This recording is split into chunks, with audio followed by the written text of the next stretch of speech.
Friends, this is Aniruddha Kumar Shukla. Firstly, good morning to all of you. Students, today we are going to discuss about work done in different thermodynamic process. Okay? तो जैसा कि बच्चों की मैं बता रहा हूँ कि आज हम लोग इस वीडियो में डिस्कस करेंगे work done in different thermodynamic process. तो अभी तक आपने जो फार्मूला पढ़ रखा है वर्क डन का, तो आपने जो फार्मूला पढ़ा है आपको याद होगा कि work done mainly three form में है। एक है मैकेनिकल वर्क, एक है आपका जो दूसरा है वो ग्रेविटेशनल वर्क है, तीसरा जो है आपका वो इलेक्ट्रिकल वर्क है। ठीक है, तो वर्क थ्री फॉर्म में है, लेकिन हमको इस वीडियो में या इस चैप्टर थर्मोडायनेमिक है इसमें ओनली डिस्कस करना है वर्क डन मैकेनिकल वर्क। कौन डिस्कस करना है बेटा? Mechanical work. तो उसका फार्मूला यहाँ पे होता है, देखिएगा वर्क डन। देखो, एक तो होता है वर्क डन बाई गैस। तो जब वर्क डन बाई गैस होगा, वर्क डन बाई गैस, तो जब वर्क डन बाई गैस के द्वारा होगा तो वहाँ पे वॉल्यूम क्या करेगा? इंक्रीज करेगा, और वर्क डन क्या होगा? नेगेटिव होगा। जैसे कि पिछला वीडियो बहुत स्टूडेंट ऐसे हैं जो देखे नहीं हैं, आपसे रिक्वेस्ट है कि आप वीडियो को वॉच कर लो, तभी ये वीडियो ज़्यादा समझ में आएगा। दोनों वीडियो को मैं एक साथ ही भेज दूंगा, जैसे जो बच्चे वो वॉच ना कर पाए हों वॉच कर लेंगे। तो मैं आपको बताया था कि यहाँ पे वर्क डन का टू फार्मूला है। एक तो होता है वर्क डन W, जैसे यहाँ पे दिख रहा है work done W equal to minus P external delta V। तो P एक्सटर्नल को बोलते हैं एक्सटर्नल प्रेशर, P एक्सटर्नल को क्या बोलते हैं? External pressure. डेल्टा V को बोलते हैं चेंज इन वॉल्यूम या वॉल्यूम चेंजेज। तो यहाँ पे आपको मैं बता चुका हूँ कि माइनस क्यों है, क्योंकि जहाँ कब माइनस होगा? जब गैस एक्सपैंड होगी तो वर्क डन W के फार्मूले में यहाँ नेगेटिव लगा होगा, और जब गैस आपकी कंप्रेस होगी तो टॉपिक को आपको देख के समझ में आ जाना चाहिए, या कोई न्यूमेरिकल क्वेश्चन दिया है बेटा उसमें आप देखिएगा कि दिया हो व्हेन गैस इज एक्सपैंड। जब गैस एक्सपैंड करती है, गैस एक्सपैंड मीन्स फैलती है, तो उस समय में वॉल्यूम क्या करता है? वो इंक्रीज कर जाएगा। जैसे सपोज करिए कि ये कोई सिलेंडर है, इसमें कोई ये पिस्टन लगा हुआ है और अंदर में कोई गैस है। जब ये गैस हमारी अंदर की गैस जब ये एक्सपैंड करेगी, यहाँ पे देखिएगा जैसे ये गैस है, ये कोई गैस है अंदर में फिलअप है, ये गैस है, और ये क्या है बेटा? पिस्टन है। ये क्या है? पिस्टन है। तो ध्यान देना ये पिस्टन लगा हुआ है, और जब गैस एक्सपैंड करेगी तो उस कंडीशन में क्या होगा? देखते रहिएगा। जैसे ये देखिएगा पिस्टन यहाँ पे पहुँच जाता है, ध्यान दीजिए, और यहाँ पे सपोज करिए जैसे कि ये गैस फिलअप है कोई, ठीक है, यहाँ पर भी गैस है। तो यहाँ पे है कि इसका वॉल्यूम देखो अभी इतना है गैस का, तो इसका मतलब पिस्टन जो है वो प्रेशर ज़्यादा वर्क, पिस्टन का प्रेशर ज़्यादा वर्क कर रहा है किस पे? गैस पर। लेकिन यहाँ पे जब गैस एक्सपैंड करेगी तो क्या होगा? ये पिस्टन थोड़ा सा ऊपर जाएगा और वॉल्यूम थोड़ा सा गैस का क्या होगा? वो सिलेंडर का वॉल्यूम में जो गैस है वो थोड़ा वॉल्यूम उसका इंक्रीज कर जाएगा। तो वहीं यहाँ पे आपको कंफर्म करना है कि वर्क डन नेगेटिव कब होता है? कि जब वर्क डन नेगेटिव तब होता है जब गैस आपकी क्या करे? एक्सपेंड करे। तो जैसे ही गैस एक्सपेंड करेगी वैसे ही वॉल्यूम ऑफ द सिस्टम क्या करेगा? वो इंक्रीज होगा। इंक्रीज का मतलब वॉल्यूम चेंज जो होगा, ठीक है, वो पॉजिटिव होगा, और वर्क डन क्या होगा? नेगेटिव होगा। बहुत ध्यान दीजिएगा। इसी का उल्टा क्या होता है? जब कभी गैस एक्सपेंड के प्लेस पे नोट हो व्हेन गैस इज कंप्रेस्ड, ठीक है, गैस कंप्रेस करे। कंप्रेस का मतलब वॉल्यूम ज़्यादा हो तो वॉल्यूम क्या होगा? कम होगा। तो वैसे केस में वॉल्यूम क्या हो जाता है? नेगेटिव हो जाता है, और वर्क डन क्या हो जाता है? पॉजिटिव हो जाता है। तो यहाँ पे जब गैस एक्सपेंड करेगी तो क्या होगा? वर्क डन नेगेटिव होगा। तो देखो वर्क डन के सामने W के सामने नेगेटिव होगा, और P एक्सटर्नल का मतलब हुआ एक्सटर्नल प्रेशर और वॉल्यूम चेंज। तो यहाँ पे फार्मूले में नेगेटिव कब होता है? जब वॉल्यूम एक्सपेंड करती है, ठीक है, सॉरी, गैस एक्सपेंड करती है, और वॉल्यूम उस समय क्या होगा? वॉल्यूम पॉजिटिव होता है और वर्क डन नेगेटिव होता है।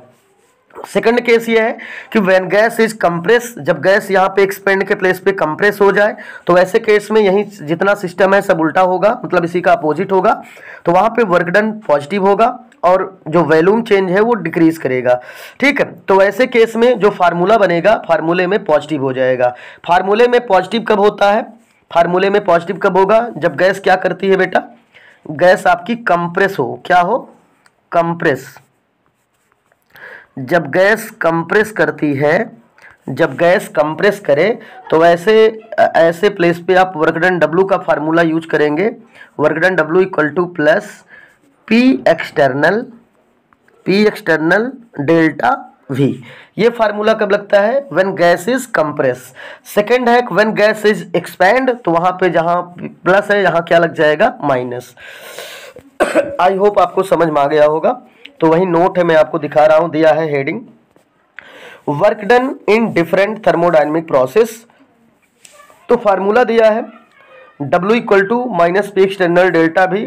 आगे है कि ये कब होगा? व्हेन गैस इज एक्सपैंड, जब गैस एक्सपैंड करेगी। और ऐसे केस में व्हेन गैस इज एक्सपैंड, जब गैस एक्सपैंड करती है तो वर्क डन नेगेटिव होता है और वॉल्यूम चेंज क्या होगा? पॉजिटिव। और यहाँ पे जो वर्क डन होता है, work done by gas. Work done किसके द्वारा होता है? By gas. आगे चलिए, आगे देखते हैं इसमें कुछ चीज़ें। देखो अभी अभी जो मैं बताया वही चीज़ें सेम है। आगे दिया गया कंडीशन दूसरी क्या है? दूसरा स्टार बना लीजिए, उसके सामने लिखिएगा व्हेन गैस इज कंप्रेस। जब गैस आपकी कंप्रेस होती है तो ऐसे कंडीशन में जो वॉल्यूम है वो नेगेटिव हो जाता है, वर्क डन पॉजिटिव हो जाता है। और यहाँ पर वर्क डन बाई गैस नहीं होता, यहाँ पे होता है work is done on gas. Work is done on gas, it mean समझिए बेटा, जहाँ पे वर्क डन बाई गैस होता है वहाँ पे वर्क डन गैस के द्वारा होता है। और जहाँ पे work is done on gas, यहाँ पे क्या होगा? On gas. इट मीन्स ये हुआ कि जब गैस पे कोई वर्क किया जाए तो वहाँ पे work is done on gas होगा। तो ऐसे कंडीशन में फार्मूला भी ध्यान दीजिएगा, दिया है स्टार लगा है, देखिएगा W equal to minus P external delta भी। This formula only use at constant pressure. ये फार्मूला केवल कांस्टेंट प्रेशर पे यूज किया जाएगा। आगे फिर क्या दिया है देखिएगा, फिर दिया है W equal to minus integration V1 to V2 P external DV। ये फार्मूला कब यूज होता है बेटा?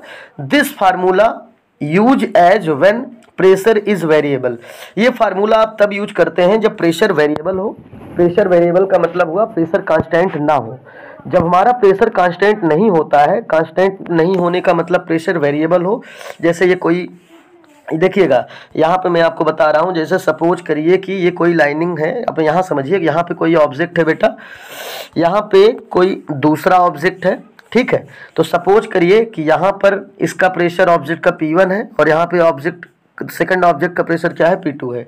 या यही ऑब्जेक्ट यहाँ पे है, प्रेशर P1 है, यहाँ पे पहुँचता है प्रेशर क्या हो जाता है? P2। तो यहाँ पे प्रेशर क्या हो जाता है बेटा? वेरिएबल। वेरिएबल मीन्स चेंज हो जाए। तो जहाँ पे प्रेशर चेंज हो, वेरिएबल हो, तो वहाँ पे आप इस फार्मूले का यूज करेंगे। Work done W equal to minus integration V1 to V2 P external DV। DV small change के लिए होता है और डेल्टा भी लॉन्ग चेंज के लिए होता है। तो यहाँ पे देखो आगे क्या दिया है, this is original formula of work done. ये फार्मूला का ओरिजिनल फार्मूला है, वैसे सब है लेकिन ये मेन है, ठीक है। क्योंकि जहाँ पे प्रेशर कांस्टेंट ना हो, ध्यान दीजिएगा, जहाँ पे प्रेशर कांस्टेंट रहेगा वहाँ पे फार्मूला आप ये यूज करेंगे, W equal to minus P external delta भी।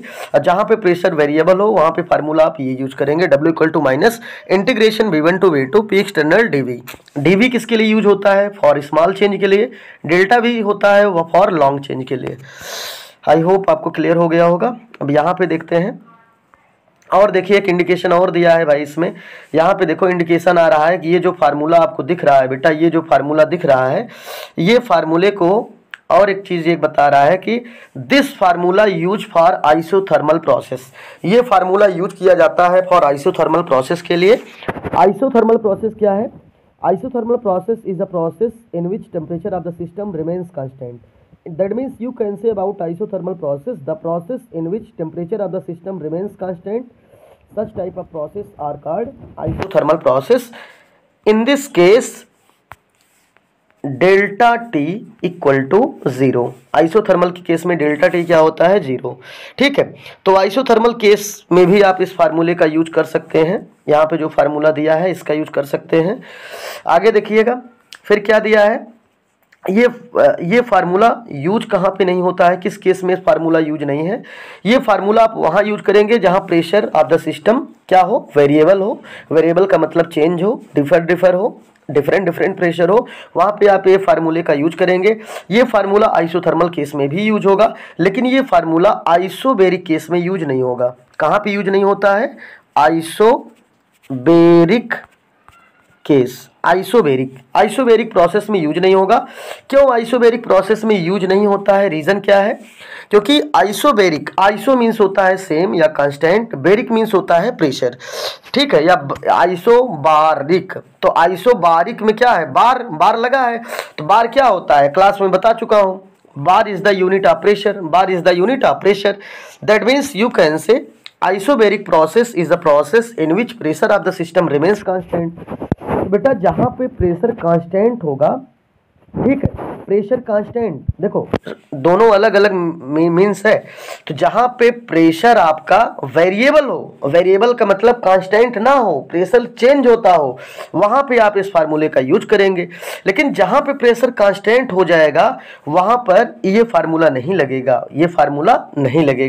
वहां पे आपका ये फार्मूला लगेगा W = -P external delta V, ठीक है। तो आइसोबेरिक केस में ये फार्मूला लगेगा, ठीक है, क्योंकि यहाँ पे pressure of the system remains constant है, तो यहाँ पे ये लगेगा। लेकिन प्रेशर जहाँ पे वेरिएबल है वहाँ पे क्या लगेगा, ये लगेगा। तो आपको ये समझ में आ गया होगा। वही चीज़ यहाँ पे नोट है, this formula use for isothermal process, जो इंटीग्रेशन का फार्मूला है वो आइसोथर्मल प्रोसेस में यूज होगा, बट आइसोबेरिक प्रोसेस में नहीं होगा, क्योंकि आइसोबेरिक में क्या होता है, प्रेशर कांस्टेंट होता है और इस फार्मूले में प्रेशर वेरिएबल है। आगे फिर देखिएगा, आगे दिया है जो इंटीग्रेशन का ये फार्मूला है बेटा, ये फार्मूले का यूज और कहाँ कहाँ पे हो सकता है, फॉर एडियाबेटिक प्रोसेस में होगा, आइसोकोरिक प्रोसेस में हो सकता है, ऑल पॉलीट्रॉपिक प्रोसेस में भी इसका फार्मूले का यूज करोगे, ओनली आइसोबेरिक प्रोसेस में इसका यूज नहीं होगा। ठीक, क्यों नहीं होगा? क्योंकि जो ये फार्मूला है हमारा, ये जो फार्मूला है बेटा, ये फार्मूले का यूज किया जाता है फॉर वेरिएबल प्रेशर के लिए, और जो आइसोबेरिक प्रोसेस है उसमें प्रेशर कांस्टेंट होगा। जब प्रेशर कांस्टेंट होगा डेल्टा पी 0 हो जाएगा, और जब डेल्टा पी 0 होगा बेटा तो वहाँ पे प्रेशर वेरिएबल नहीं हो सकता है, क्योंकि जब प्रेशर ही 0 है तो वेरिएबल की बात ही नहीं हो सकती है। इसीलिए आइसोबेरिक में ये फार्मूले का यूज नहीं होगा, क्योंकि ये फार्मूला वहाँ यूज होगा जहाँ pressure of the system variable हो। क्या हो? वेरिएबल हो। तो आपको ये कंफर्म हो गया होगा। चलिए हम लोग आगे चलते हैं। आगे दिया है this formula is not apply on isobaric process, जो कि मैं बता चुका हूं। आगे देखिएगा इसमें और क्या दिया है। आगे दिया है, अगला जो हेडिंग है वो है आइसोथर्मल एक्सपेंशन। तो आइसोथर्मल को मैं कई बार आपको रिपीट कर चुका हूं। आइसोथर्मल एक्सपेंशन मीन्स, पहले समझिए आप लोग, पहले आइसोथर्मल वर्ड क्या है इसको समझ लीजिए तो ज्यादा समझ में आ जाएगा। Isothermal, iso means constant, thermal means क्या होता है? Temperature. That means you can say about isothermal case, isothermal, in the case of isothermal the temperature of the system remains constant. Isothermal, जहां पर भी आपको बेटा आइसोथर्मल की बात होगी, आइसोथर्मल की बात आ जाए, वहां पे तुरंत समझ लीजिए कि temperature of the system remains constant. Temperature क्या होगा? कांस्टेंट होगा। तो ऐसा कोई प्रोसेस और सोचिए जिसमें टेम्परेचर कांस्टेंट होता हो, तो वह प्रोसेस है बॉयल्स लॉ। कौन प्रोसेस है? Boyle's law. एक लॉ है जिसमें टेम्परेचर कांस्टेंट होता है। तो टेम्परेचर कांस्टेंट होने के 2 मेन लॉ हैं। कौन कौन? एक तो पहला केस है कि जब केस आइसोथर्मल का हो वहां पे temperature of the system remains constant होता है, डेल्टा टी किसके बराबर हो जाता है? 0 के। और एक सिस्टम और है जिसमें डेल्टा टी क्या होता है? 0 होता है। उस सिस्टम का नाम है बॉयल्स लॉ। क्या नाम है? Boyle's law. बॉयल्स लॉ होता क्या है? अकॉर्डिंग टू साइंटिस्ट, एक साइंटिस्ट थे बेटा जिनका नाम था साइंटिस्ट बॉयल। उन्होंने एक लॉ दिया, किसके ऊपर लॉ दिया? गैस के ऊपर उन्होंने एक लॉ दिया था। ठीक है, तो साइंटिस्ट 2 थे, एक थे चार्ल्स लॉ, एक थे चार्ल्स, एक थे बॉयल। ठीक है, तो चार्ल्स एंड बॉयल्स दोनों साइंटिस्ट लोग जो थे, ये मिलकर इन्होंने एक लॉ को प्रोवाइड किया, और इन्होंने जो लॉ को प्रोवाइड किया वो लॉ क्या था? Charles law, Boyle's law. मैं दोनों बता दे रहा हूं। चार्ल्स लॉ क्या था पहले समझ लीजिएगा, और चाहे चार्ल्स लॉ की बात हो, देख लीजिएगा, चाहे चार्ल्स लॉ की बात हो और चाहे बॉयल्स लॉ की बात हो, चाहे चार्ल्स लॉ की बात हो चाहे बॉयल्स लॉ की बात हो, दोनों लॉ किसके ऊपर है? गैस के ऊपर। किसके ऊपर है? गैस के ऊपर। तो इन्होंने क्या बताया, एक एक को पहले समझ लिया जाए। पहले फर्स्ट हम डिस्कस करेंगे Charles law. Charles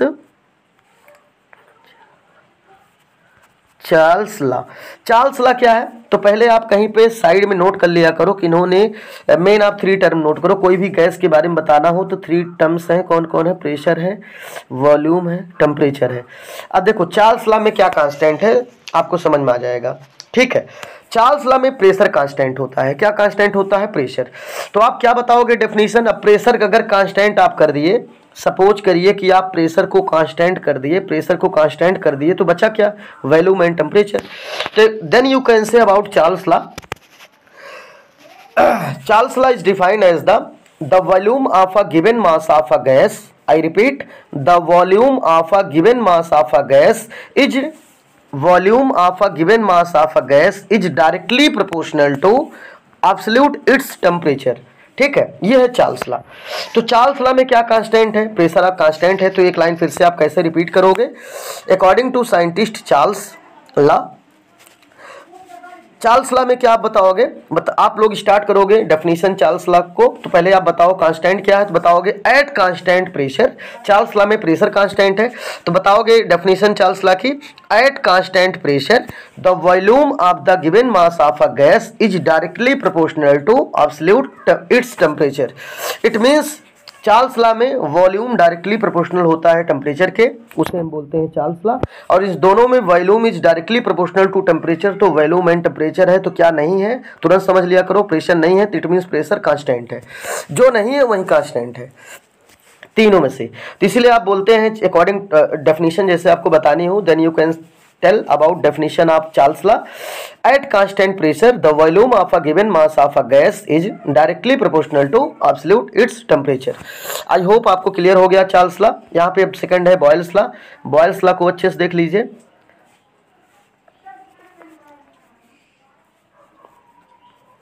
Boyle's law, Boyle's law क्या है? तो पहले आप फिर से वैसे नोट कर लो। क्या नोट कर लो? Pressure, volume, temperature. कोई भी गैस के बारे में बताना हो तो इन तीनों में से एक कांस्टेंट होगा। तो जब बॉयल्स लॉ की बात आती है तो बॉयल्स लॉ में टेम्परेचर कांस्टेंट हो जाता है। तो क्या बचा है? Pressure and volume. तो जो कांस्टेंट है उसको आप पहले डेफिनेशन में बताइए। तो डेफिनेशन आपको बॉयल्स लॉ की जब बतानी हो तो आप कैसे बताएंगे बेटा? बताएंगे eight constant temperature, eight constant temperature the pressure the volume of the, फिर से मैं रिपीट कर रहा हूँ, देखिएगा बेटा, जब हम अप्लाई करते हैं बॉयल्स लॉ, तो बॉयल्स लॉ में टेम्परेचर इसमें भी कांस्टेंट है, क्योंकि इसमें भी कोई भी गैस है तो उसमें आप थ्री टर्म्स की बात करेंगे, प्रेशर, वॉल्यूम एंड टेम्परेचर। तो जहाँ पे बॉयल्स लॉ की बात आएगी तो बॉयल्स लॉ में temperature of the system remains constant. तो डेफिनेशन क्या होगी बॉयल्स लॉ की? तो जो कांस्टेंट है उसको पहले बताइए। तो बताएंगे आप क्या? Eight constant temperature, at constant temperature the volume of a given mass of a gas is inversely proportional to its pressure. Okay, its pressure. तो ये है आपका बॉयल्स लॉ। ओके, इसको आप ऐसे भी बता सकते हो, जैसे पी नीचे डिनोमिनेटर में है तो इधर आएगा तो मल्टीप्लाई हो जाएगा वॉल्यूम साइड में, और वॉल्यूम मल्टीप्लाई है तो उधर आके इधर डिवाइड हो जाएगा। ठीक है, तो वही चीज यहाँ पे नोट है, we can apply Boyle's law. क्यों बॉयल्स लॉ का यूज किया गया यहाँ पे? क्योंकि आइसोथर्मल केस में टेम्परेचर कांस्टेंट है, तो एक लॉ हमने पढ़ा है बॉयल्स लॉ जिसमें टेम्परेचर इसमें भी कांस्टेंट है, इसलिए यहाँ पे बॉयल्स लॉ का यूज किया गया। तो बॉयल्स लॉ क्या होता है? बॉयल्स लॉ है कि at constant temperature the volume of a given mass of a gas is inversely proportional to its pressure. Okay, its pressure, तो V is inversely proportional to pressure. ये है हमारा Boyle's law. अब यहाँ पे देखिएगा, यही थोड़ा सा यहाँ डेफिनेशन थोड़ा देखो, फार्मूला में थोड़ा चेंज कर दिया हूँ। चेंज का मतलब ये है कि P इधर मल्टीप्लाई है, सॉरी P डिनोमिनेटर में है, तो अगर आप वॉल्यूम साइड में लाओगे तो यहाँ पे मल्टीप्लाई होगा, वॉल्यूम को इधर भेज दो तो वॉल्यूम डिवाइड हो जाएगा। तो आपको समझ में आ रहा होगा। ठीक है, इसको आप ऐसे भी नोट कर सकते हो, ये भी सही है। तो pressure at constant temperature pressure is inversely proportional to its volume, चाहे ऐसे नोट करो ये भी सही है, चाहे आप ऐसे भी नोट कर सकते हो volume is inversely proportional to its pressure, दोनों एक ही मीनिंग हुआ। ठीक है, इट मीन्स जहाँ जब प्रेशर बढ़ेगा तो वॉल्यूम डिक्रीज करेगा, और जब वॉल्यूम इंक्रीज करेगा तो प्रेशर डिक्रीज करेगा। तो आपको ये समझ में आ गया होगा। तो देखिएगा, P inversely proportional to volume, P inversely proportional to volume, तो वॉल्यूम इनवर्सली है तो वॉल्यूम इधर डिवाइड है, प्रेशर के साइड में लाओगे तो मल्टीप्लाई हो जाएगा। तो हो जाएगा जैसे यहाँ पे दिया है बेटा P इनवर्सली टू 1/V, तो V को आप लेफ्ट साइड में लाओ तो हो जाएगा PV। ठीक है, PV इक्वल टू 1, ऐसे आ जाएगा। अब इसके बाद मैं आगे आपको फिर बता रहा हूँ। इसके बाद क्या होगा, जब पी भी इनवर्सली प्रोपोर्शनल टू 1 होगा तो इनवर्सली प्रोपोर्शनल हटाओगे तो एक कांस्टेंट आ जाएगा, तो हो जाएगा पी भी इक्वल टू 1 इंटू कांस्टेंट। ठीक है, जैसे ही इनवर्सली प्रोपोर्शनल का साइन हटेगा बेटा वैसे कोई कांस्टेंट आ जाएगा। अब 1 का मल्टीप्लाई कांस्टेंट में करोगे तो कोई प्रभाव नहीं पड़ेगा। इसके बाद हो जाएगा आपका पी भी इक्वल टू कांस्टेंट। क्या हो जाएगा? पी भी इक्वल टू कांस्टेंट। ठीक है, कांस्टेंट। तो ये जो फार्मूला है ये है बॉयल्स लॉ का, P V equal to constant. अब ये जो पी वी है ये है pressure of the gas, P क्या है? Pressure of the gas, V क्या है? वॉल्यूम ऑफ द गैस, इधर कांस्टेंट है। तो ये है आपका Boyle's law, but this formula used only single object. ठीक है, P V equal to constant वहाँ यूज करोगे जहाँ कोई सिंगल ऑब्जेक्ट की बात हो, लेकिन जैसे ही ऑब्जेक्ट डिफरेंट डिफरेंट हो तो वहाँ पे क्या हो जाएगा, जैसे आप बताते हो P V equal to constant. अब ये फार्मूला यूज होता है ओनली सिंगल ऑब्जेक्ट के लिए, लेकिन जैसे ही ऑब्जेक्ट आपका चेंज डिफरेंट ऑब्जेक्ट हो जाएगा तो यहाँ पे फार्मूला हो जाएगा P one V one equal to P two V two equal to constant. ठीक है, अब चाहे कांस्टेंट लगाओ चाहे नहीं, आप ऐसे भी बता सकते हो कि P1 V1 equal to P2 V2। ठीक है, तो ये फार्मूला हो गया आपका बॉयल्स लॉ, और ये फार्मूला है एट कांस्टेंट टेम्परेचर पे। तो आपको ये क्लियर हो गया हो, वही चीज़ यहाँ पे नोट है, आपको दिख भी रहा है, आप नोट कर लीजिएगा। चलते हैं आगे। अब इस पर एक ग्राफ बना है, ग्राफ देख लीजिए जल्दी से। ग्राफ जो है प्रेशर वर्सेस वॉल्यूम पे ग्राफ है। किस पे बना है? प्रेशर वर्सेस वॉल्यूम पे, और ये आइसोथर्मल का ग्राफ है। ठीक है, यहाँ पे देखो प्रेशर डिक्रीज कर रहा है क्योंकि प्रेशर जैसे जैसे इधर जाएगा वो डिक्रीज करता जाएगा, और वॉल्यूम जैसे जैसे ऐसे नीचे आता जाएगा वो इंक्रीज करता जाएगा इस साइड में। ठीक है, तो यहाँ पे देखिएगा नीचे दिया भी है graph for isothermal process, note कर लीजिएगा। आगे क्या दिया है देखिए, आगे दिया है now we will teach isothermal process in 2 form. अब हम डिस्कस करेंगे कि आइसोथर्मल प्रोसेस कितने फॉर्म में है। तो isothermal process divided in 2 form. First name is reversible isothermal process, second name is irreversible isothermal process. So firstly we are going to discuss about reversible isothermal process. Okay, सबसे पहले हम reversible isothermal process के बारे में discuss करेंगे। उस पर एक फार्मूला पहले नोट कर लीजिए। फार्मूला जब कभी क्वेश्चन में रिवर्सिबल आइसोथर्मल प्रोसेस या एक्सपेंशन की बात करता है तो वहाँ फार्मूला होता है W equal to minus NRT log E in bracket V2 upon V1। कौन इसमें क्या क्या है देख लीजिए। जैसे फार्मूले में यदि W निगेटिव है आपका तो यहाँ पे कोई पूछता है वर्क डन बाई गैस है, वर्क डन ऑन गैस है, तो जैसे ही W वर्क डन आपका कभी भी वर्क डन W निगेटिव में आता है तो हमेशा बताएंगे सर यहाँ पे जब कभी भी वर्क डन निगेटिव होगा तो वहाँ पे वर्क डन बाई गैस होगा, और जहाँ पर वर्क डन पॉजिटिव होगा वहाँ पे वर्क डन ऑन गैस होगा। तो ये बहुत क्लियर कीजिएगा, वर्क डन नेगेटिव तो work done by gas, work done positive तो work done on gas. Okay, तो अगर यहाँ पे फार्मूले में नेगेटिव दिखा तो इसका मतलब यहाँ पे वर्क डन बाई गैस है। ठीक है, तो यहाँ पे कौन क्या है, यहाँ पे देखो ये फार्मूला वहाँ यूज करोगे जहाँ पे वॉल्यूम ऑफ द सिस्टम क्या हो, वेरिएबल हो। ठीक है, तो देखिए दिया है log बेस ई V2 अपान V1, T क्या है टेम्परेचर है, R क्या है गैस कांस्टेंट है, R क्या है यहाँ पे गैस कांस्टेंट है, R गैस कांस्टेंट है, N क्या है, N है number of moles of gas, N है number of moles of gas, N है number of moles of gas. ठीक है, T R क्या है गैस कांस्टेंट है, T क्या है टेम्परेचर है, W क्या है वर्क डन है। तो आई होप इसमें आपको सब क्लियर हो गया होगा। और यहाँ पे जो आपका R है, R क्या है बेटा गैस कांस्टेंट। R की वैल्यू मैं पिछले वीडियो में भी बताया हूँ, इसमें भी बता दे रहा हूँ। R की वैल्यू, R की एक कांस्टेंट वैल्यू है 8.314 जूल पर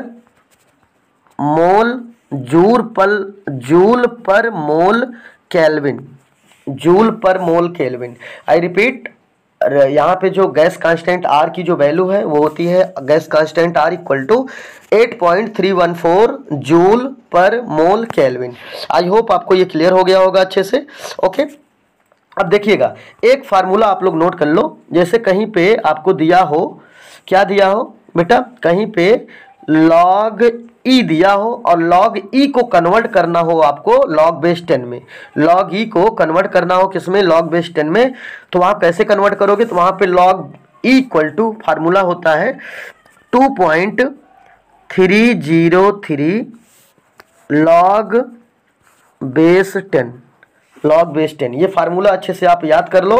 क्या फार्मूला है, कभी भी लॉग बेस ई है उसको कन्वर्ट करना हो लॉग बेस 10 में, तो लॉग बेस ई के प्लेस पे आप पुट कर दो 2.303 लॉग बेस 10, ठीक है, तो कन्वर्ट हो जाएगा लॉग बेस 10 में।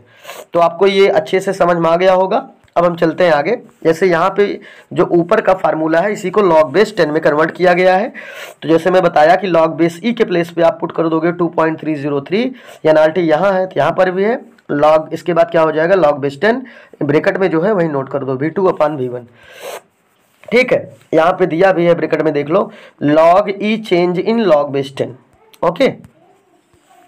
चलिए अब यहाँ पे देखो क्या दिया है, work done in reversible isothermal process. ये जो फार्मूला आपको ऊपर बताया गया ये है work done in reversible isothermal process. N क्या है, number of moles of gas है, आर क्या है गैस कांस्टेंट है, टी क्या है टेम्परेचर केल्विन में है, ठीक है, और V1 to V2 क्या है इनिशियल एंड फाइनल वैल्यूम, ठीक है। जैसे ये है यहाँ पे फर्स्ट ऑब्जेक्ट है तो इसका इनिशियल वैल्यूम V1 है, फाइनल वैल्यूम क्या है V2 है, तो ये इसका इनिशियल वैल्यूम है, ये फाइनल वैल्यूम है। तो ये भी आपको क्लियर हो गया होगा। चलिए हम आगे चलते हैं। अगला जो टॉपिक डिस्कस करना है, रिवर्सिबल को हम डिस्कस कर लिए हैं, अब हम लोग डिस्कस करेंगे बेटा irreversible isothermal process. Irreversible isothermal process क्या है देखिएगा, पहला होता है कि in vacuum, irreversible isothermal process में हम कहाँ क्या कैसे यूज कर सकते हैं।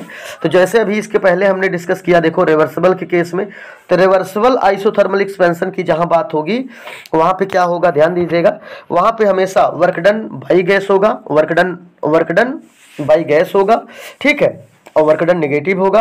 और ये किसी केस में हो सकता है, किसी केस का मतलब जहाँ पे वैक्यूम क्रिएट ना हो, ठीक है, जहाँ पे कोई भी गैस की बात हो जहाँ वैक्यूम क्रिएट ना हो वहाँ पे आप रिवर्सिबल आइसोथर्मल प्रोसेस का यूज करेंगे। और जहाँ पे वैक्यूम क्रिएट हो जाएगा, कोई गैस ना हो वैक्यूम बना हो, तो वहाँ पे इररिवर्सिबल आइसोथर्मल प्रोसेस या एक्सपेंशन का यूज किया जाएगा। इसमें फर्स्ट है इन वैक्यूम। इन वैक्यूम का मतलब इररिवर्सिबल आइसोथर्मल एक्सपेंशन का यूज आप कहाँ कर सकते हो, पहला वैक्यूम में कर सकते हो। और जहाँ पे वैक्यूम क्रिएट होगा, जहाँ पे वैक्यूम क्रिएट होगा वहाँ प्रेशर क्या होगा, एक्सटर्नल प्रेशर 0 होगा। आपको मालूम होना चाहिए बेटा वैक्यूम का मतलब है निर्वात। वैक्यूम का मतलब क्या होता है, निर्वात। निर्वात का मतलब जहाँ पे कोई गैस ना हो, ठीक है, वो वहाँ पे वैक्यूम क्रिएट होता है। और जहाँ पे कोई गैस नहीं होगा बेटा वहाँ पे कोई एक्सटर्नल प्रेशर वर्क नहीं करेगा। जब एक्सटर्नल प्रेशर वर्क नहीं करेगा तो डेल्टा पी क्या होगा, 0 होगा। या आप ऐसे बता सकते हो पी एक्सटर्नल क्या होगा या एक्सटर्नल प्रेशर क्या होगा, 0 होगा।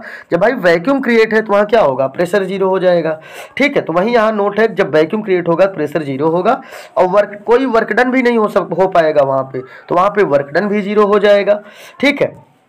तो ध्यान देना है आपको। तो वैसे केस में हमेशा जो प्रेशर गैस का प्रेशर होगा वो मच ग्रेटर होगा एक्सटर्नल प्रेशर से, ओके, बहुत ज़्यादा होगा। देखो क्यों ऐसा हो रहा है भाई, समझिए आप। जैसे कोई सिलेंडर लेके आप बेटा, यहाँ मैं आपको समझा रहा हूँ, कोई सिलेंडर है ये, इस सिलेंडर में एक पिस्टन लगा हुआ है, अंदर में कोई गैस फिलअप है, यही आप पूरा सिस्टम लेकर आप वैक्यूम जहाँ पे क्रिएट हो वहाँ जाते हैं। तो जैसे जहाँ पे वैक्यूम नहीं क्रिएट है वहाँ पे क्या होता है कि देखो ये जो पिस्टन है इस पर एक एटमॉस्फेरिक प्रेशर वर्क करता है, ठीक है। तो जहाँ पे गैस होगा वहाँ पे वर्क करेगा, ठीक है। लेकिन जहाँ पे बेटा आप वैक्यूम क्रिएट होगा वहाँ पे क्या होगा, वैक्यूम का मतलब आपको मालूम है जहाँ पे कोई एयर ना हो। तो जहाँ पे कोई एयर नहीं होगा, जहाँ पे वैक्यूम क्रिएट होगा वहाँ पे कोई भी एक्सटर्नल प्रेशर नहीं होगा। इसका मतलब एक्सटर्नल प्रेशर जो आपका होगा पी एक्सटर्नल क्या होगा, 0 हो जाएगा। वहाँ पे कोई वर्क डन भी नहीं हो पाएगा तो वर्क डन भी आपका क्या होगा, 0 हो जाएगा। लेकिन अंदर में जो गैस फिलअप है, अंदर में जो गैस है इसी को बोलते हैं प्रेशर ऑफ गैस या पीजी। क्या बोलते हैं, PG means pressure of gas. तो अंदर में जो गैस का प्रेशर है इसके ऊपर कोई प्रभाव नहीं पड़ेगा, ठीक है। ये बहुत ज़्यादा होगा किससे, एक्सटर्नल प्रेशर के। क्यों एक्सटर्नल प्रेशर से ज़्यादा होगा, क्योंकि जहाँ पे वैक्यूम क्रिएट होगा वहाँ एक्सटर्नल प्रेशर तो वर्क कर नहीं पाएगा, एक्सटर्नल प्रेशर लग नहीं पाएगा, तो एक्सटर्नल प्रेशर 0 हो जाएगा। लेकिन जो इंटरनल प्रेशर है बाई गैस के द्वारा, जिसको प्रेशर ऑफ गैस बोलते हैं, ये ज़्यादा होगा और बहुत ज़्यादा होगा किसके कंपैरिजन में, एक्सटर्नल प्रेशर के। तो वही चीज़ यहाँ पे नोट है, जैसे पी गैस मतलब प्रेशर ऑफ गैस, ठीक है, ये मच ग्रेटर होगा एक्सटर्नल प्रेशर के जहाँ पे वैक्यूम क्रिएट होगा, ठीक है। और इस ऐसे केस में हमेशा W = -P एक्सटर्नल, ठीक है। तो ये आपको समझ में आ गया होगा। चलिए आगे चलते हैं। आगे दिया है एडियाबैटिक एक्सपेंशन, ठीक है। एडियाबैटिक एक्सपेंशन में क्या होता है, एडियाबैटिक वर्ड आप याद कर लो, कई बार मैं रिपीट करा चुका हूं आपको क्लास में भी। एडियाबैटिक वर्ड मीन्स ही होता है no heat exchange between system and surrounding. I repeat again, adiabatic process. Adiabatic process is a process in which heat of the system remains constant. Heat of the system remains constant. It means Q equal to 0. That means in other word you can say delta Q equal to 0 और Q equal to 0। ठीक है, तो जहाँ पे adiabatic की बात करें वहाँ तुरंत समझ लिया करिए कि हीट की बात हो रही है, और हीट एडियाबैटिक प्रोसेस में हमेशा 0 होती है, हीट कांस्टेंट हो जाती है। ठीक है, it means no heat exchange between system and surrounding in case of adiabatic process. तो यहाँ पे दिया है no heat exchange between system and surrounding, that means you can say delta Q equal to 0 या Q इक्वल टू 0। चलिए आगे चलते हैं। अब यहाँ से नया टॉपिक शुरू है, आप लोग अच्छे से टॉपिक को देख लीजिए भाई। यहाँ से बेटा नया टॉपिक शुरू है। टॉपिक क्या है देखो, नया हेडिंग है इंटरनल एनर्जी। नई हेडिंग क्या है, इंटरनल एनर्जी। तो इंटरनल एनर्जी का सिंबल क्या होता है, चाहे आप कैपिटल U बोलिए चाहे कैपिटल UE बोलिए, तो कैपिटल E भी इंटरनल एनर्जी का सिंबल है, कैपिटल U भी इंटरनल एनर्जी का सिंबल है। ठीक है, तो यहाँ पे पहले टोटल एनर्जी क्या है इसको पढ़ लिया जाए। टोटल एनर्जी इक्वल टू होता है kinetic energy plus potential energy plus internal energy. Okay, formula देखिए फिर से, total energy equal to kinetic energy plus potential energy plus internal energy. अब इनका मीन्स क्या है, कि मीन्स समझ लिया जाए। मीन्स क्या है, काइनेटिक एनर्जी किसके कारण होती है, ड्यू टू मोशन। जब कोई मोशन होगा तो वहां पे काइनेटिक एनर्जी होगी। पोटेंशियल एनर्जी किसके कारण होती है, पोटेंशियल एनर्जी किसके कारण होती है, देखिएगा पोटेंशियल एनर्जी जो PE है ये किसके कारण होती है भाई, ये होती है ड्यू टू सम ग्रेविटेशनल और इलेक्ट्रोस्टैटिक फील्ड। ठीक है, तीसरा है आपका इंटरनल एनर्जी। कौन है, इंटरनल एनर्जी। देख लीजिए तीसरा कौन है, इंटरनल एनर्जी। इंटरनल एनर्जी जो कि आपको दिख रहा है इंटरनल एनर्जी, तो ये भी आपको समझ में आ गया होगा। अब हम आगे चलते हैं। अभी इसी इंटरनल एनर्जी का जो टॉपिक है बेटा, इसमें और कई टर्म्स ऐसे हैं जिनको हमको आपको डिस्कस करना है। इसके बाद चलते हैं हम लोग, देखिएगा आगे क्या दिया है if any system which are on the rest. यदि कोई सिस्टम रेस्ट में हो तो इसका मतलब वो इक्विलिब्रियम में है। किस में है वो, इक्विलिब्रियम में।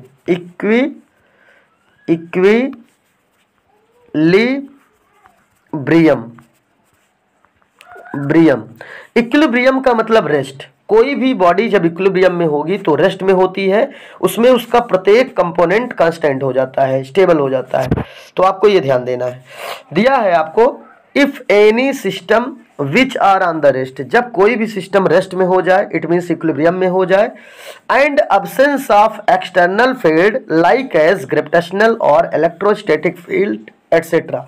ठीक है, ये कह रहा है कि जब कोई भी सिस्टम रेस्ट में हो जाए, इक्विलिब्रियम में हो जाए, तो वहां पर उसी में कह रहा है and absence of external field and gravitational और इलेक्ट्रोस्टैटिक फील्ड।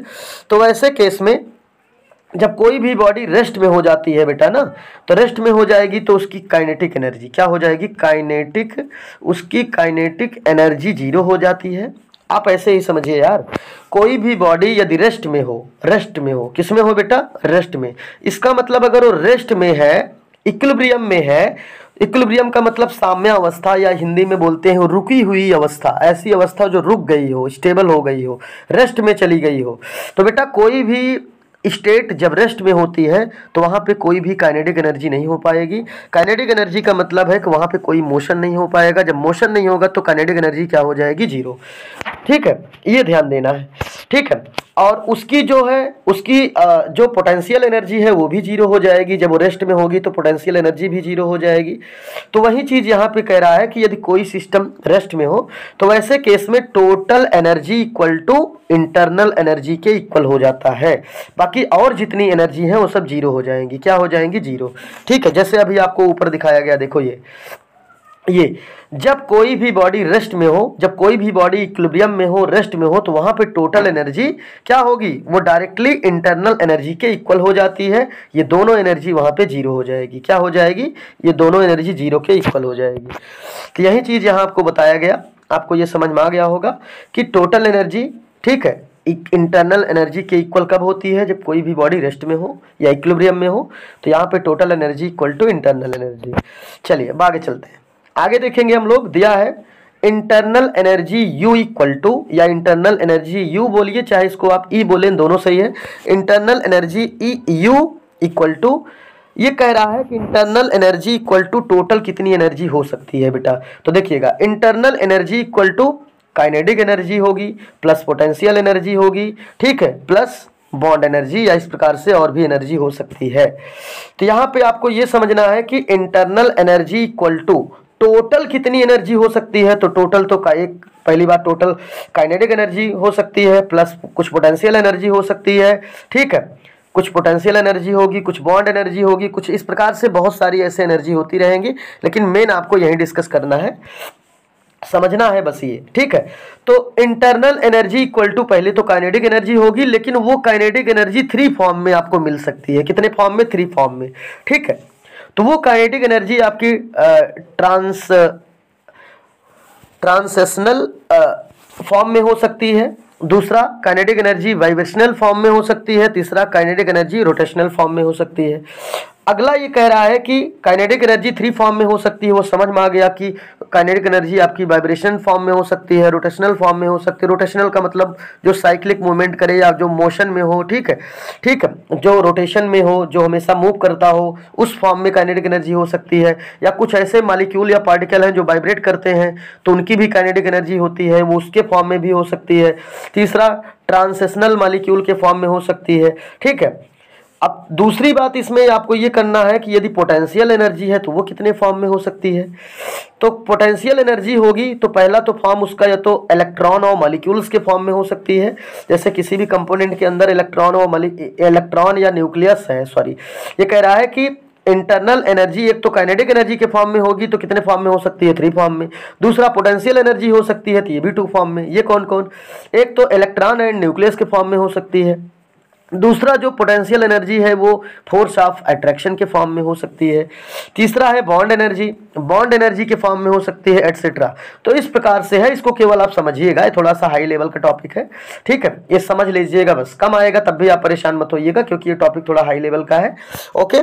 चलिए अब आगे हम टॉपिक पे चलते हैं, आगे देखिएगा आगे क्या दिया है इसमें। आगे दिया है it is impossible to determine internal energy of a system, it means we cannot calculate of U, so we can use delta U means change in internal energy, delta U is calculated। तो formula होता है according to first law of thermodynamic, delta U equal to delta Q plus delta W। ये formula कहाँ से आया? From first law of thermodynamics.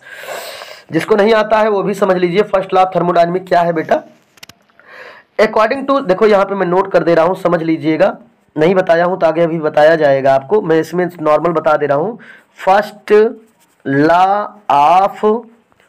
Law of thermodynamic, ये heading है first law of thermodynamic. तो डेफिनेशन में बता रहा हूं, according to first law of thermodynamic, energy can neither be created, energy can neither be created nor be destroyed, but one form of energy converted to in another form। I hope आपको clear हो गया होगा। मैं फिर से repeat कर रहा हूं, first law of thermodynamic, I repeat again, first law of thermodynamic is defined as the energy can neither be created nor be destroyed but one form of energy converted in another form। तो first law of thermodynamic ये बताता है कि energy को ना तो हम उत्पन्न कर सकते हैं ना तो नष्ट कर सकते हैं, लेकिन वन फॉर्म के एनर्जी को दूसरे फॉर्म के एनर्जी में हम कन्वर्ट कर सकते हैं। ये है आपका first law of thermodynamic. First law of thermodynamic का फार्मूला क्या है? डेल्टा U इक्वल टू, जैसे दिख रहा है आपको फर्स्ट लॉ ऑफ थर्मोडायनेमिक का फार्मूला क्या है? Delta U equal to delta Q plus delta W। Delta U क्या है? Change in internal energy. Delta Q क्या है? Change in heat. Delta W क्या है? Change in work done, okay, तो या वर्क डन चेंजेस, ओके। तो ये आपको क्लियर हो गया होगा। आगे क्या दिया है देखिएगा, आगे दिया है इसमें इट मतलब किसकी बात कर रहा है? इंटरनल एनर्जी की। Internal energy is a extensive property. जो इंटरनल एनर्जी है, वैसे भी मैं आपको क्लास में बताया था कि कोई भी एनर्जी की बात करें, चाहे वो इंटरनल एनर्जी हो चाहे एक्सटर्नल एनर्जी हो, कोई एनर्जी हो, ठीक है, कोई भी एनर्जी होगी तो हमेशा एक्सटेंसिव प्रॉपर्टी को ही बताती है। तो कोई भी एनर्जी है, अगर एनर्जी है तो वो एक्सटेंसिव प्रॉपर्टी है, बस इतना याद रखिए, ठीक है। तो internal energy is an extensive property because it depend upon amount of matter, क्योंकि ये अमाउंट ऑफ मैटर के ऊपर डिपेंड करता है। आपको डेफिनेशन भी क्लास में बताई गई थी, डेफिनेशन क्लास में ये बताई गई थी, extensive property is a property which are depend upon the amount of matter. ऐसी कोई भी प्रॉपर्टी जो बेटा अमाउंट ऑफ मैटर के ऊपर डिपेंड करता है वो कहलाती है एक्सटेंसिव प्रॉपर्टी। तो इंटरनल एनर्जी भी डिपेंड करती है अमाउंट ऑफ मैटर के ऊपर, इसलिए इंटरनल एनर्जी भी एक एक्सटेंसिव प्रॉपर्टी है। चलिए आगे क्या है, इट मतलब हुआ इंटरनल एनर्जी, तो it is state function. It means ये हुआ कि इंटरनल एनर्जी एक स्टेट फंक्शन है, ये भी आपको आ गया। आगे स्टेट फंक्शन में क्या है देखो, state function are those property which depend only on initial and final point. I repeat again about definition of state function. State function are those property which depend only on initial and final point. I hope आपको ये भी clear हो गया होगा कि state function जो है ये डिपेंड करता है इनिशियल एंड फाइनल पॉइंट के ऊपर या इनिशियल एंड फाइनल स्टेट के ऊपर, उसी को बोलते हैं स्टेट फंक्शन। फिर से मैं रिपीट कर रहा हूँ बेटा, those property which depend only on initial and final point, that means you can say state function are those functions which are only depend upon the initial and final condition।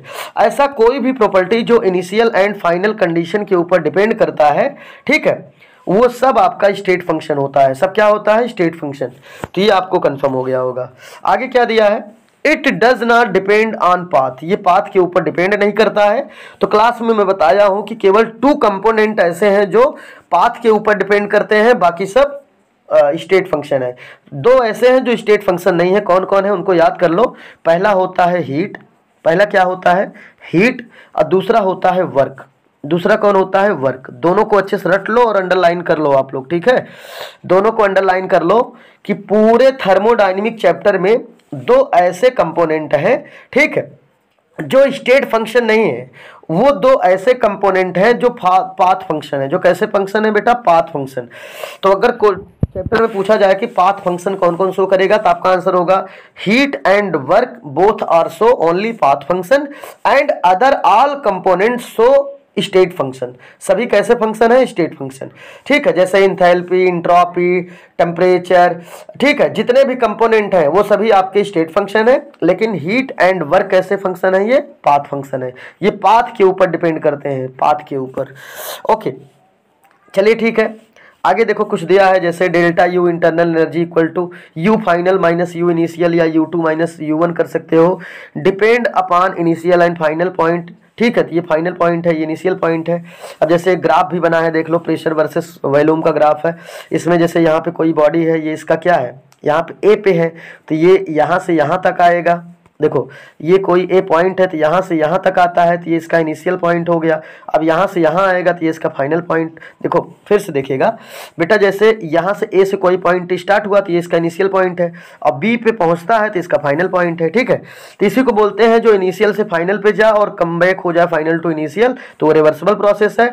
और कोई भी system जो start हो initial से और कहाँ पे पहुँचता है, फाइनल स्टेट पे, तो जो इनिशियल से फाइनल पे जाएगा उसे हम बोलते हैं, क्या बोलेंगे, स्टेट फंक्शन। तो आपको ये समझ में आ गया होगा ग्राफ भी। चलिए आगे और भी कुछ पॉइंट है, डिस्कस कर लिया जाए। दिया है, if initial and final points are same then change in internal energy is also same. यदि इनिशियल एंड फाइनल पॉइंट आपके सेम है तो चेंज इन इंटरनल एनर्जी भी क्या होगी, सेम होगी। It do not depend on path, क्योंकि जो आपका इंटरनल एनर्जी है ये स्टेट फंक्शन है, इसलिए पाथ पे डिपेंड नहीं करती है, ठीक है। क्योंकि पाथ पे कौन कौन डिपेंड करता है, हीट एंड वर्क। चलिए, जब कभी कोई साइक्लिक प्रोसेस की बात होती है तो उसमें जितने भी स्टेट फंक्शन हैं, इन्हीं की बात नहीं हो रही भैया, फिर सुनिएगा। जब कभी केस किसकी हो, साइक्लिक प्रोसेस, जब साइक्लिक प्रोसेस की बात हो तो आप सबसे पहले चेक किया करिए कि स्टेट फंक्शन कौन है, ठीक है। कौन फंक्शन, स्टेट फंक्शन। तो जितने भी स्टेट फंक्शन होते हैं, जितने भी स्टेट फंक्शन हैं बेटा वो सभी साइक्लिक प्रोसेस के इसमें क्या होते हैं, जीरो होते हैं। क्या होते हैं, जीरो।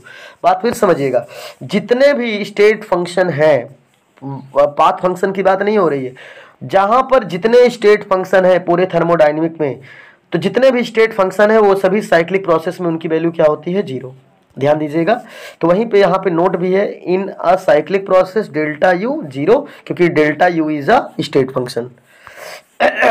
अब इसमें देखिएगा एक क्वेश्चन दिया है, why internal energy of ideal gas is said to be only kinetic energy. ठीक है, क्यों इंटरनल, किसी भी कह रहा क्यों internal energy of ideal gas, देखिएगा why internal energy of ideal gas is said to be only kinetic energy. ये कह रहा है कि जब कभी आइडियल गैस की बात होती है तो आइडियल गैस के केस में जो इंटरनल एनर्जी है उसी को हम काइनेटिक एनर्जी बोलते हैं, ऐसा क्यों है। ठीक है, तो चलिए देखें ऐसा क्यों है। दिया है in this case of ideal gas के केस में होता है there is no force of attraction among molecules. बहुत ध्यान दीजिए बेटा, ये टॉपिक बहुत ही इंपॉर्टेंट है और बहुत अच्छे से केयर कीजिए। देखिए आंसर में ये क्वेश्चन में कह रहा है कि जब कभी भी आइडियल गैस की बात होती है तो आइडियल गैस के केस में इंटरनल एनर्जी जो है वो काइनेटिक एनर्जी के बराबर होती है। ऐसा क्यों है, तो उसी का आप आंसर बताते हो कि जब आइडियल गैस की बात हो, आइडियल गैस का केस हो, तो वहां पे there are no force of attraction among their molecule. तो वहां पे आइडियल गैस के केस में जो गैस है उनके मॉलिक्यूल्स के बीच में कोई भी फोर्स ऑफ अट्रैक्शन वर्क नहीं करता है। तो वैसे केस में जो पोटेंशियल एनर्जी होती है वो जीरो के बराबर हो जाती है। ठीक है, तो वहां पे आप बताओगे इंटरनल एनर्जी इक्वल हो जाती है काइनेटिक एनर्जी के। किसके इक्वल होती है, काइनेटिक एनर्जी के। अब हमको मालूम है कि इंटरनल एनर्जी काइनेटिक एनर्जी के इक्वल कब होती है, जब केस किसका हो, आइडियल गैस का केस हो। जब कभी भी आइडियल गैस की बात होगी तो वहां पे internal energy equal to kinetic energy. Internal energy kinetic energy के इक्वल वही हो सकता है जब केस आइडियल गैस की होगी। अब आगे देखिएगा, आगे दिया है कि internal energy equal to kinetic energy. अब काइनेटिक एनर्जी कितने फॉर्म में होती है, 3 फॉर्म में होती है। तो वही यहाँ पे नोट किया गया है कि internal energy equal to kinetic energy, क्योंकि यहाँ पे केस आइडियल गैस का है। अब जो काइनेटिक एनर्जी है 3 फॉर्म में हो सकती है। कौन कौन, जो कि हम पढ़ चुके हैं। एक होता है काइनेटिक एनर्जी हमारी वाइब्रेशनल फॉर्म में हो सकती है, ट्रांसलेशनल फॉर्म में हो सकती है, या रोटेशनल फॉर्म में हो सकती है। तो ये हो गया। अब आगे देखिए, इसमें कुछ फार्मूला और दिया है रिवीजन के फॉर्म में, आप जल्दी जल्दी देख लीजिए।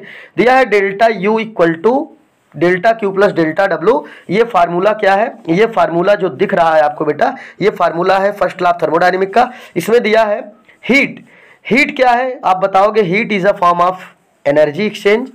Heat is a form of energy exchange. Okay, heat is a form of energy exchange. आगे क्या दिया है, आगे कुछ इसमें सिस्टम है, बड़ा ध्यान देना है भाई। दिया है कि केस कौन हो, जैसे कोई भी केस है उसमें कहता है heat given to the system. जब heat given to the system होगा, इसका मतलब भी समझिए, हीट दिया जाता है टू द सिस्टम। ठीक है, सिस्टम को जब कभी भी कोई हीट किसी सिस्टम को आप देते हो तो वहां पे उस सिस्टम की हीट की वैल्यू क्या होगी, वो बढ़ेगी। इसका मतलब उसकी इंटरनल एनर्जी बढ़ेगी।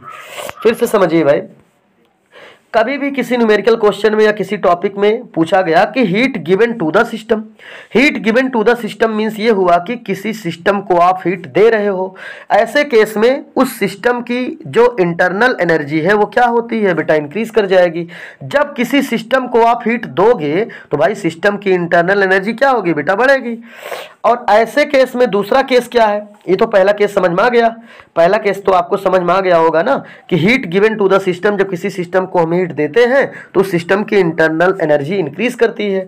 दूसरा ये है कि heat given by the system, जब किसी सिस्टम के द्वारा किसी दूसरे को हीट दिया जाता है तो उस सिस्टम की जो इंटरनल एनर्जी है वो डिक्रीज करती है, निगेटिव होती है। ओके, वही चीज यहाँ पे देखिए आगे दिया है, हीट फॉर सॉलिड लिक्विड और गैस। हीट चाहे सॉलिड को दिया जाए चाहे लिक्विड और गैस के लिए। इसके लिए फार्मूला क्या है देखिएगा, कह रहा है हीट फॉर सॉलिड लिक्विड और गैस, तो वहां पे amount of heat Q equal to mc delta T। ठीक है, और यहाँ पे C क्या है बेटा, C स्मॉल है, और स्मॉल c को क्या बोलते हो, स्पेसिफिक हीट कैपेसिटी कैप। और यहाँ पे m क्या है, मास है, मास को क्या बोलोगे, mass of the gas. Okay, आगे क्या है भाई, डेल्टा T क्या है, चेंज इन टेम्परेचर। Q क्या है, amount of heat of the gas. Okay, तो ये सब पूरा आपको समझ में आ गया होगा। चलिए आगे चलते हैं। आगे क्या दिया है, general formula of internal energy, internal energy का जनरल फार्मूला होता है delta U equal to delta Q plus delta W, where delta Q equal to internal energy change, ये है general formula of internal energy. तो general formula internal energy की है delta U equal to delta Q plus delta W, where delta U equal to change in internal energy and delta Q equal to change in heat and delta W equal to change in work done. ठीक है, और delta U क्या है? Change in internal energy.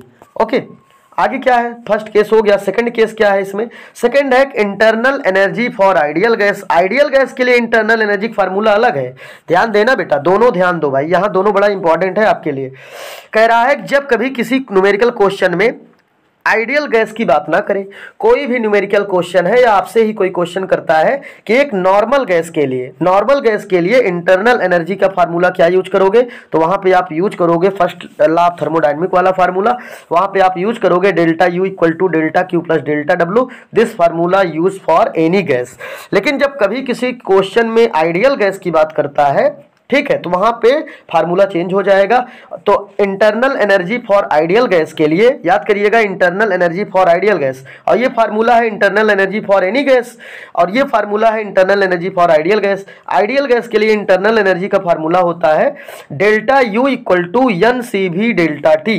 तो delta U यहाँ पे क्या है बेटा? इंटरनल एनर्जी, एन क्या है? Number of moles of the gas, C भी क्या है? Heat capacity at constant volume, delta T क्या है? Change in temperature. तो आपको ये समझ में आ गया होगा। और ये फार्मूला जो यूज किया जाता है फॉर लॉन्ग चेंज के लिए, और जब यहाँ पे डेल के स्थान पे डी लग जाए तो वहाँ पे वो स्मॉल चेंज के लिए यूज होगा। जैसे देखो यहाँ डेल्टा लगा है तो ये लॉन्ग चेंज के लिए है, और जहाँ पे डेल्टा प्लेस पे डी लग गया ये स्मॉल चेंज के लिए यूज किया जाता है। तो यहाँ पे हो जाता है D U equal to N C V D T. ठीक है, तो ये हो गया आपका। वेयर करके इसमें क्या नोट है देख लो, N equal to number of mole, C भी क्या है? Molar specific heat capacity at constant volume, delta T क्या है? Change in temperature. आगे और देख लो, डेल्टा यू क्या है? Change in internal energy. ठीक है, आगे कुछ चीज़ और ध्यान दे दो भाई, वी नो दैट, हम जानते हैं। इसके पहले हमने एक दिन डिग्री ऑफ फ्रीडम का जो वीडियो भेजा था, आप लोग उसको वॉच नहीं किए हो, पहले वॉच कर लो तब इसको देखो, तभी आएगा बेटा। तो वहां पे मैं बताया था कि C V equal to F by two R. ठीक है, तो सी भी क्या है? Heat capacity at constant volume, F क्या है? डिग्री ऑफ फ्रीडम, आर क्या है? Gas constant. ओके, तो मैं आपको ये भी बताया था कि C V equal to F by two R, ये इसलिए आपको बताया जैसे क्वेश्चन में degree of freedom find out करना है, तो क्वेश्चन में आपको एफ की वैल्यू कैसे निकालोगे? आपको गैस, जो गैस क्वेश्चन में दिया रहेगा उसको देखना पड़ेगा वो किस फॉर्म में है। वो गैस मोनो एटॉमिक फॉर्म में है, डाई एटॉमिक फॉर्म में है, पॉली एटॉमिक फॉर्म में है। ठीक है, गैस का केस कैसा है? यदि न्यूमेरिकल क्वेश्चन में गैस मोनो एटॉमिक फॉर्म में होगा, मोनो एटॉमिक का मतलब जैसे केवल हीलियम दिया हो तो मोनो एटॉमिक फॉर्म है, जिसमें केवल वन एटम है मोनो एटॉमिक फॉर्म होगा, वहां पे डिग्री ऑफ फ्रीडम एफ की वैल्यू हमेशा 3 होगी। सपोज करिए कोई केस ऐसा है जिसमें कोई गैस डाई एटॉमिक फॉर्म में है, डाई एटॉमिक का मतलब जैसे O2 है तो इसमें 2 एटम है तो डाई एटॉमिक फॉर्म में है, ऐसे केस में डिग्री ऑफ फ्रीडम एफ की वैल्यू क्या होती है बेटा? 5 होती है। ये भी आपको बताया गया था। अगला बताया गया था यदि कोई गैस पॉली एटॉमिक फॉर्म में हो, जैसे O3 फॉर्म में हो, P4 फॉर्म में हो, ठीक है, या 6 के फॉर्म में हो, तो ये क्या है बेटा? ये देखो पॉली फॉर्म में है, ठीक है, पॉली एटम है, तो वैसे केस में डिग्री ऑफ फ्रीडम एफ की वैल्यू क्या हो जाती है? 6 हो जाती है, जो कि यहाँ पे नोट है, ध्यान दे दीजिएगा। दिया है मोनो एटॉमिक गैस के लिए डिग्री ऑफ फ्रीडम एफ की वैल्यू 3, डाई एटॉमिक फॉर्म के लिए एफ की वैल्यू 3, 5, पॉली एटॉमिक फॉर्म के लिए डिग्री ऑफ फ्रीडम एफ की वैल्यू 6 होगी। आपको ये देखना पड़ेगा, याद करना पड़ेगा। चलिए आगे दिया भी है, देखो एफ क्या है? डिग्री ऑफ फ्रीडम है। आगे कह रहा है कि इन केस ऑफ आइडियल गैस, जब कभी भी आइडियल गैस की केस की बात होगी तो वहां पे इंटरनल एनर्जी डायरेक्टली प्रोपोर्शनल किसके होगा? टेम्परेचर के। ये भी फार्मूला आपको याद करना पड़ेगा कि आइडियल गैस के केस में internal energy is directly proportional to absolute its temperature. I repeat, in case of ideal gas internal energy is directly proportional to temperature. Okay, R क्या है? गैस कांस्टेंट है। गैस कांस्टेंट की value अभी मैं बताया था आपको, are equal to 8.314 joule per mole kelvin. Okay, और न्यूमेरिकल क्वेश्चन जब आप सॉल्व करते हो तो न्यूमेरिकल क्वेश्चन में सॉल्व करते समय इतनी बड़ी वैल्यू आपको ना रखकर केवल आप शॉर्ट वैल्यू रखिएगा। इस वैल्यू को जब आप कैलोरी में कन्वर्ट करते हो, कैलोरी पर मोल केल्विन में, तो आर की वैल्यू 2 हो जाती है। फिर से देख लीजिए बेटा, अभी आप आगे नेक्स्ट वीडियो में जब मैं न्यूमेरिकल आपको सॉल्व कराऊंगा तो उसमें आप देखेंगे आर की वैल्यू है 8.314 जूल पर मोल केल्विन, लेकिन इसको जब आप कैलोरी में कन्वर्ट करते हो तो कैलोरी में वैल्यू बड़ी स्मॉल हो जाती है और किसी भी न्यूमेरिकल को सॉल्व करने में बड़ा इजी हो जाता है। तो वहाँ पे आर की वैल्यू हो जाएगी, जब इसको आप यूनिट कन्वर्ट कर लोगे कैलोरी पर मोल केल्विन में, तो आर की वैल्यू 2 हो जाएगी और यूनिट हो जाएगी कैलोरी पर मोल केल्विन। ठीक है, तो हम लोग ज़्यादा करके आर की वैल्यू 2 ही पुट करते हैं और यूनिट होती है कैलोरी पर मोल केल्विन। ओके, अब वीडियो बहुत ज़्यादा लॉन्ग हो रहा है, अब इसको हम आगे यहाँ से पढ़ाएंगे बाद में नेक्स्ट वीडियो में। तब तक के लिए आप लोग घर पे रहिए, अच्छे से वीडियो को वॉच करिए और वीडियो कैसा लगा कमेंट बॉक्स में कमेंट जरूर करिए। Okay student, thank you for watching my video. और आपको कोई भी दिक्कत हो आप नीचे कमेंट बॉक्स में कमेंट कर सकते हो और पूछ सकते हो, आपको नेक्स्ट वीडियो में बता दिया जाएगा। ठीक है, okay, thank you for watching my video. Okay, best of luck for all of you.